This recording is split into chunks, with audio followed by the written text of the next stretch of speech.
Yeah, it's like all things are changeable in the plan of God and adaptable to the circumstances and belief of the people at that time.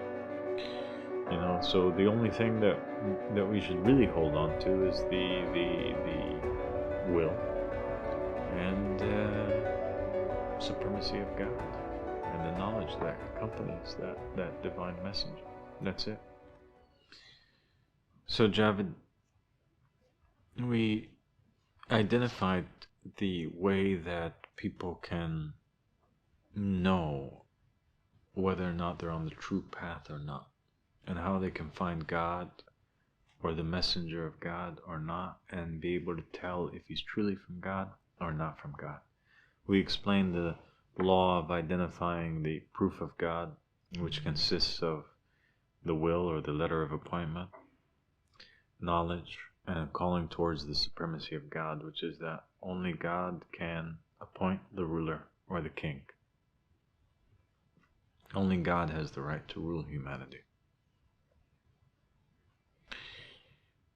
And we spoke about how you cannot identify the proof of God through his physical appearance.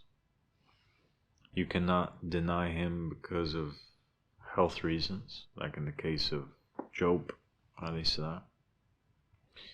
And we mentioned the story of the righteous servant and how a person cannot even disregard or judge whether or not a person is a proof of God or not a proof of God based on his apparent actions or behavior or morals and manners or his implementation of the Sharia, because even Moses was not able to use that as a scale to judge the truthfulness of the righteous servant. So therefore we're only left with the will and the law of knowing the proof of God or the messenger of God as a way to be saved and to remain upon the ark of salvation and to not be led astray.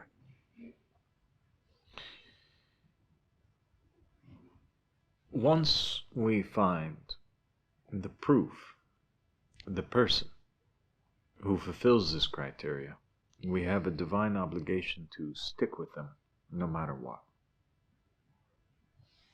And we can never doubt in that individual after that. And the proof of this comes in the stories of the prophets and the messengers. God is consistently warning us in their stories to never judge the prophet or the messenger by any other means other than the law. So in the story of Noah, Noah had fulfilled the criteria. Noah was a prophet that was prophesied by Adam. Adam and the prophets leading up to Noah had spoken about the coming of a Savior who would come at the time where God would destroy earth through a flood. And the believers were well aware of this character to be born, whose name was Noah. When Noah arrived, he claimed to be that promised Savior. And he demonstrated knowledge and he called towards the supremacy of God. And that people should accept the divinely appointed messenger, who was Noah, and reject the sons of Cain, who were controlling all of the earth at the time. Noah gathered believers, he started his dawah, and people began to believe in him. And one day, Noah, after suffering many years of oppression and violence, him and his followers, they were attacked consistently by the sons of Cain. Narrations mention that at times they would be attacked with stones. Noah was several times knocked upside the head, unconscious for several days, laying on the ground with blood flowing from his ears. The believers needed a relief. and they prayed to Noah to ask God for the hastening of the punishment. Well, finally, after Noah called on God, God sent Gabriel down to tell Noah, to tell his followers, that when he plants this palm tree seed, and it grows to be a tree, the relief would happen. And so he informs his believers, and the believers are ecstatic. They're filled with the spirit of faith, and they're excited. They are working night and day, extra hard, and they have full certitude in the promise of God, that once this little plant becomes a palm tree, the relief is going to happen. On the day that the palm tree was a full-grown one, they waited and waited and waited, and nothing happened. And they looked towards each other. And then they finally mustered up enough courage to go and ask Noah, whose response to them was, actually, I don't know. I'm going to call upon God and find out. Noah calls upon God. Gabriel comes down and tells Noah, Noah, take this new seed and plant it in the ground. And when it becomes a full-grown tree, that is when the relief will happen. So Noah goes back. He tells his companions what Gabriel just told them. And they are utterly shocked and in a state of confusion. And instantly his companions, his congregation, breaks down into three groups. A group that disbelieves. And they say, if Noah was a true prophet, if Noah was really speaking to God, then God's words are never changed. And the flood should have happened, and we should have been saved. But the fact that it didn't happen means that he's a false prophet. The second group of people are in a state of doubt. And the first group of people remained full of faith. They said, you know what? Even if God's promise changed, even if the flood was canceled altogether, it doesn't matter. Because we are with the companion of the will. He's the one that was appointed by God. So those are the people that were saved. As for the ones that disbelieved, they went into hellfire because they fell in a test whereby they used a different method to evaluate whether or not Noah was truthful or untruthful. They disregarded the will, they disregarded the knowledge, they disregarded the supremacy of God, and they focused on the promise. And it was there that they were tested and sifted, and it was there that they fell. And the moral of that lesson was that you cannot judge the messenger or the vicegerent by anything other than the law of knowing or identifying the proof of God. Even if the promise is not fulfilled in the way that you expect it to be fulfilled. Imran was a prophet. He was the grandfather of Jesus and the father of Mary. He was a prophet who had a congregation. He told his congregation that God inspired him, telling him that he was going to give birth to the Messiah, the promised Savior of the Jews. And he was ecstatic about it. And the Israelite believers in him were ecstatic about it. They thought the relief was near.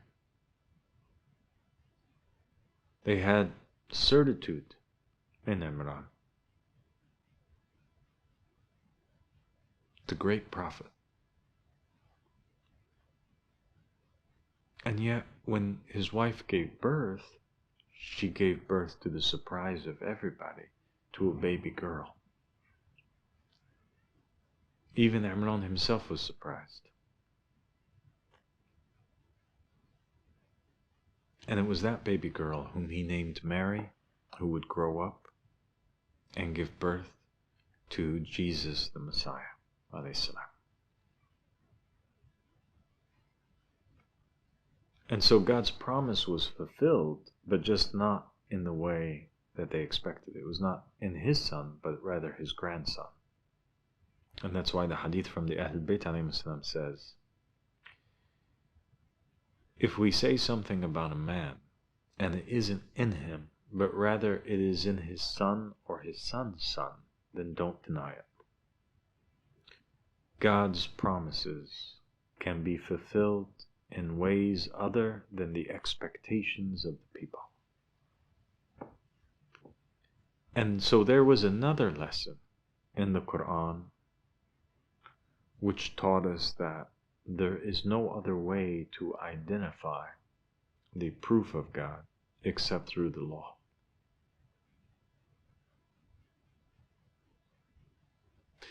Then we come to the story of Jesus, which is one of the most difficult trials and tribulations and fitnas that any group of believers had ever gone through. And that is that Jesus comes forward with his ministry at the age of 30. He claims to be the Jewish Messiah. He performs all kinds of miracles. He demonstrates knowledge. He claims the will. He calls towards the supremacy of God. He's rebelling against the rulers and the scholars and the rabbis who were not appointed by God. And he calls towards the rulership of God, God's land, his state on earth.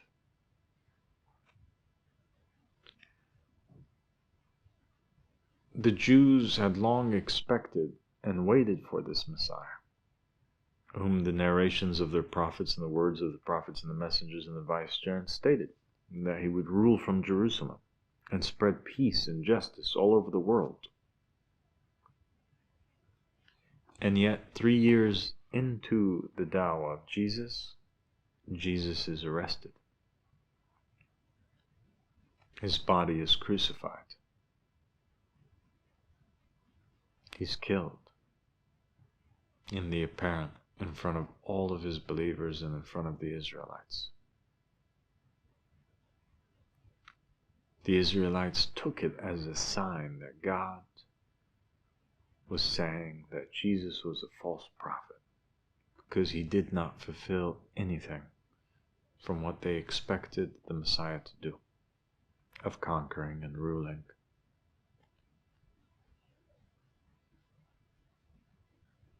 And so they took his death as a way of identifying whether or not Jesus was truthful or not truthful. They took his inability to rule and establish a divine just state as a sign of him being false and not being the Messiah.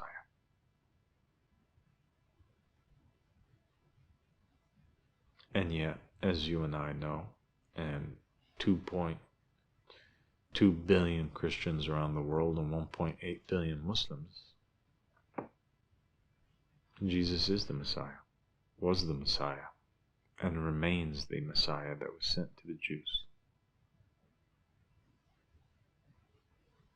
And so you see there how incredibly dangerous it is to judge the prophet or the messenger by our own expectations. And how using anything, even the fulfillment of prophecies, as a way of identifying whether the person was truthful or not truthful, is a false way.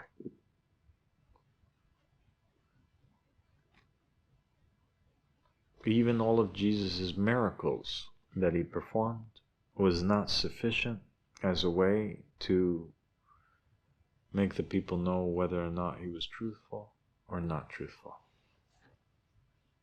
And after knowing where the truth is, no matter how hard or scary the path becomes after that, it's irrelevant. As long as we just hold on tight to it, then we are saved.